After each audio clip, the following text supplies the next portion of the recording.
લક્ષ્ય ન્યૂઝ, એક નજર, એક લક્ષ્ય. કલોલમાં Mohsine Azam education and charitable trust દ્વારા મોહરમ નિમિત્તે ફ્રૂટ કીટનું વિતરણ. કલોલ શહેર ખાતે દર વર્ષની પરંપરા મુજબ આ વર્ષે પણ Mohsine Azam education and charitable trust Kalol દ્વારા મોહરમ નિમિત્તે યોમે આસુરાના પવિત્ર અવસર પર ફ્રૂટ કીટનું વિતરણ કરવામાં આવ્યું હતું.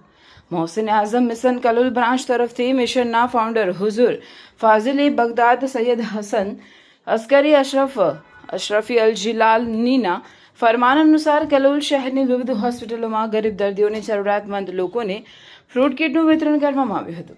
આ સેવાકીય કાર્યક્રમ અંતર્ગત હોસ્પિટલોમાં દાખલ દર્દીઓને ફળોનું વિતરણ કરી માનવ સેવા અને સામાજિક એકતાનો સંદેશ આપવામાં આવ્યો હતો. હિન્દુ મુસ્લિમ એકતાનું ઉત્તમ ઉદાહરણ પૂરું પાડતા મિશનના કાર્યકરોએ શહેરની વિવિધ હોસ્પિટલોમાં જઈ દર્દીઓની મુલાકાત લઈ તેમને ફળોની કીટ અર્પણ કરી હતી. આ કાર્યક્રમમાં મિશનના પ્રમુખ હાજી રફીઉદ્દીન, ઉપપ્રમુખ સલાહઉદ્દીન ભાઈ જેજે, સેક્રેટરી ફરીદભાઈ એડવોકેટ તેમજ સભ્યો ફારૂકભાઈ, રિયાઝભાઈ, અખ્તરભાઈ, ફિરોઝ ખાન, સરફરાઝભાઈ, રઝાકભાઈ અને અહેમદભાઈ ઉપસ્થિત રહ્યા હતા.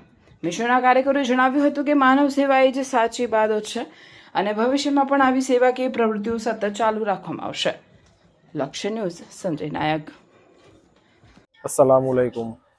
मोहसिन आजम मिशन कलोल ब्रांच द्वारा जे 10 मोहरम निमित्ते कलोल शहરની તમામ હોસ્પિટલોની અંદર ફ્રૂટ વિતરણનું આયોજન છે.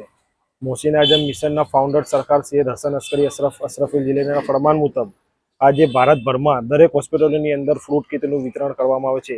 જેના ભાગરૂપે આજે મોહસિન આઝમ મિશન કલોલ બ્રાન્ચ દ્વારા આજે કલોલ શહેરમાં તમામ હોસ્પિટલોની અંદર ફ્રૂટ વિતરણ કરવામાં આવશે. ફ્રૂટ વિતરણ કરવાનું મુખ્ય કારણ એ છે કે જે ગરીબ દર્દીઓ જે દાખલ છે એમના આજે અમારા તહેવાર નિમિત્તે એ સાજા થઈ જાય, તેઓ સ્વસ્થ થઈ જાય તેવી એમને શુભકામના આપીએ છીએ. જેમાં આજે કલોલ શહેરની તમામ હોસ્પિટલોની અંદર મિશન દ્વારા ફ્રૂટ કીટનું વિતરણ કરવામાં આવશે.